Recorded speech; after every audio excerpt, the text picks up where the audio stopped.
What's up, YouTube? This is Too Raw for TV. Alright, so I want to go ahead and continue with this top 10 NBA head coaches listing. Just to do a brief recap, at number 10 I had Bill Fitch. And I also want to remind you that I do have a playlist of these head coaching videos if you want to check them out. Number 10 I had Bill Fitch. At number 9 I had Lenny Wilkens. Number 8, Chuck Daly. Number 7 on my list, I had John Cundler. Number 6 on my list, I had the great Red Holtzman. At number 5, Jack Ramsey. Now, I think now I'm getting to the coaches that I think are probably on most people's Mount Rushmore. Now, the difference is I may not have them in the order that you would have them. But we generally would probably agree that these are the 4 greatest head coaches in the history of the NBA. At number 4, I have Gregg Popovich. Now, despite the fact that the last 4 or so seasons have been subpar by San Antonio Spurs standards over the past, 35 plus years. But I think that's going to change, considering that the Spurs are more than likely going to acquire the services of Victor Wembanyama. So hopefully he'll be a franchise-changing player for San Antonio Spurs fans throughout this country and the world. But Gregg Popovich, despite the scarcity of victories over the past several seasons, has definitely been one of the great coaches in the history of the NBA. He is the winningest coach in the history of the NBA. He surpassed Don Nelson in that aspect. As of right now, he has 1,366 victories versus just 761 defeats for a 64.2% win percentage. And that's a very, very outstanding win percentage compared to, say, Lenny Wilkens and Don Nelson, who have great win percentages, but not to that extent. Popovich is the longest tenured active coach in the NBA, as well as in any major sports league in the United States. He's been a head coach since 1996, and unless he retires, he will be entering his 28th season, I believe, as the head coach of the San Antonio Spurs, and 27th full head coach season, I think. Popovich led the Spurs to a winning record in his first 22 full seasons as a head coach, surpassing Phil Jackson for the most consecutive winning seasons in NBA history. During his tenure, the Spurs have had a winning record against every other NBA team, being a key figure of the sustained success of the Spurs throughout the 90s, 2000s, and most of the 2000 teams. Popovich has led the Spurs to all 5 of their titles, and is one of only 5 coaches in NBA history to have won 5 championships, those being Gregg Popovich, John Cundler, Phil Jackson, Red Auerbach, and Pat Riley. He was also the head coach of the U.S. national team at the 2020 Summer Olympics, leading the team to a gold medal. In 2023, it was announced that Popovich will be inducted into the Naismith Memorial Basketball Hall of Fame. Popovich was born in 1949 in East Chicago, Indiana. He graduated from Maryville High School in 1966. Popovich attended the United States Air Force Academy. He played on the Academy's Air Force Falcons men's basketball team, and in his senior year was the team's captain and leading scorer. He graduated from the Academy in 1970 with a bachelor's degree in Soviet studies. Popovich underwent Air Force intelligence training and briefly considered a career with the CIA.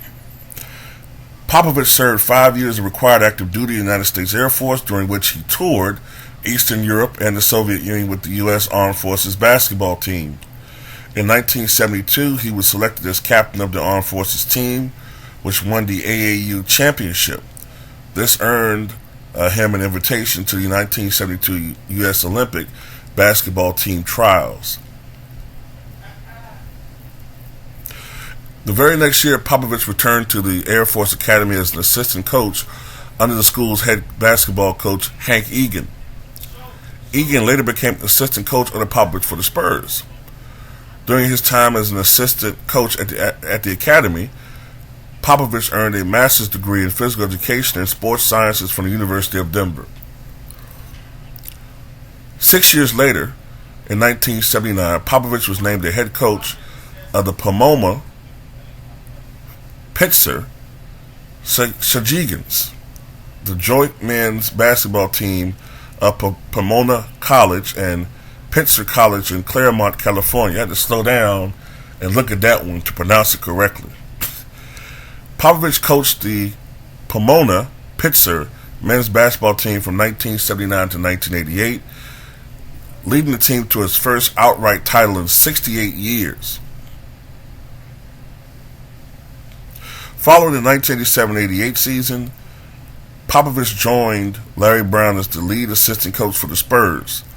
From 1988 to 1992, Popovich was Brown's top assistant until the entire staff, including R.C. Buford, Alfred Gentry, and Ed Manning, were fired by owner Red McCombs. Popovich moved to the Golden State Warriors for a brief stint in 1992, serving as an assistant under future Hall of Famer Don Nelson and bringing with him Avery Johnson, who had been cut by the Spurs. In 1994, Popovich returned to the San Antonio Spurs as the general manager and vice president of basketball operations after Peter Holt purchased the team. Popovich's first move was to sign Avery Johnson as the team's starting point guard. Another one of Popovich's early moves in San Antonio was to trade Dennis Rodman to the Bulls for Will Perdue. Rodman was not fond of Popovich, as Rodman said in his first book, Bad as I Want to Be. After the Spurs had a 3-15 start in the 96-97 season, the season when Dave Robinson was hurt, Popovich fired Coach Bob Hill on December 10th, 1996, and named himself head coach. Robinson then broke his foot after only 6 games and was lost for the season. Sean Elliott was also limited to 39 games due to injury, and Chuck Person missed the entire season. With a reduced roster that included an aging Dominique Wilkins, although I still think that he was pretty damn good coming off the bench for them, the Spurs struggled and won only 17 games for the remainder of the season for an overall record of 20-62. The Spurs' disastrous season allowed them the first overall pick in the 97 NBA draft, which they used to draft Tim Duncan out of Wake Forest University. The Spurs blossomed as the 6'11 Duncan teamed up with 7'1 Robinson as a twin tower offense and defense for several years. After recovering to win 56 games in 97-98, Pop's first full season as head coach, the Spurs won their first title in 1999. In 2002, Popovich relinquished his position as general manager to R.C. Buford, who had served as the team's head scout. Popovich and Buford were both given their starts in the NBA in 1988 as assistants to Brown's coaching staff with the Spurs. Popovich, of course, won 5 championships with the Spurs. There are some people that criticize the 1999 championship. It didn't count. It was a 50-game schedule, an asterisk. Well, they went on to win the championship for real, for those who said that one didn't count, in 2003, 2005, 2007, and 2014. The only thing that hurt the Spurs, in my opinion, was that they never repeated. So it was, in some ways, hard to call them a dynasty. But then in other ways, you do kind of look at them as a dynasty because they were always in the mix. You know, there were years, say, when the Lakers in the mid-2000s were not a championship team. But from 1999 to 2016, or 15 at least, San Antonio almost always was a team that was a championship contender. And they weren't a team that was always trying to get the biggest, all-star draw or super teams and all that. They drafted well. They scouted well. They cultivated talent. They maximized the talent they had on their team. And that allowed them to have an unparalleled period of winning, surpassing even Bill Russell's Boston Celtics, as far as sheer time period, like length of time when they were one of the great teams. Think about it. They won a championship in 1999 with a young Tim Duncan, and then they won a championship in 2014 with an older Tim Duncan. That's pretty remarkable.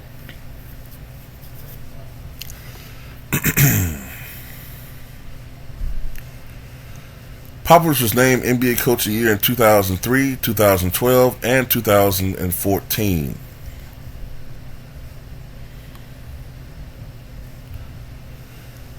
And while it has to be stated that, yes, Popovich did coach a lot of talent, all great coaches, have coached great talent. Yes, he coached the likes of David Robinson and Tim Duncan and Manu Ginobili and Tony Parker and Kawhi Leonard.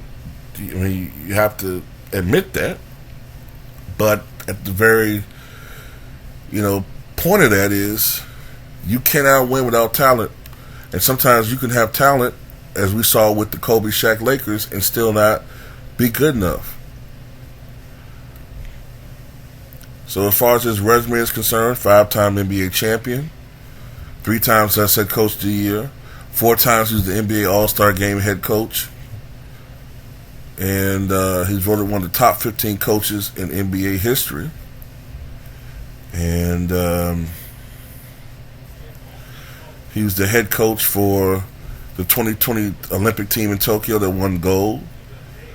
He was an assistant coach in Athens in 2004, the very disappointing team that only won the bronze. It's totally disappointing. And,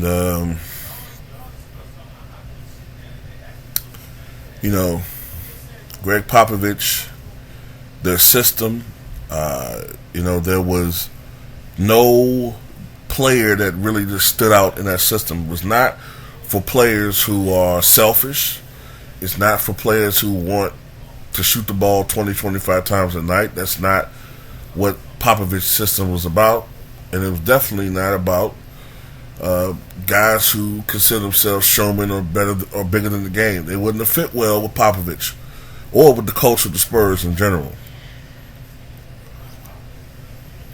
Gregg Popovich is one of only 2 coaches to win 1,000 games with one franchise. The other one is, of course, the late Jerry Sloan. And in 2015-16, Popovich led the Spurs to a franchise record 67 victories, which I believe was Tim Duncan's last season, I think. But he and the team lost in the conference semifinals against the Thunder in 6 games.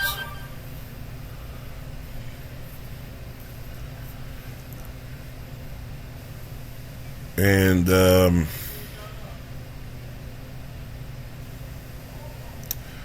in 2000 and I'm trying to see when it was. In 2019, Gregg Popovich surpassed Lenny Wilkens and became the all-time winningest coach in NBA history as far as regular season and playoffs combined. He did it on April 13th, 2019. But on March 11th, 2022, Gregg Popovich surpassed Don Nelson for most regular season wins of all time when he got his 1,336 regular season victory. And he did it in 370 fewer games than Don Nelson. He's also one of only 3 coaches, the other being Don Nelson and Lenny Wilkens, to have at least 1,300 victories.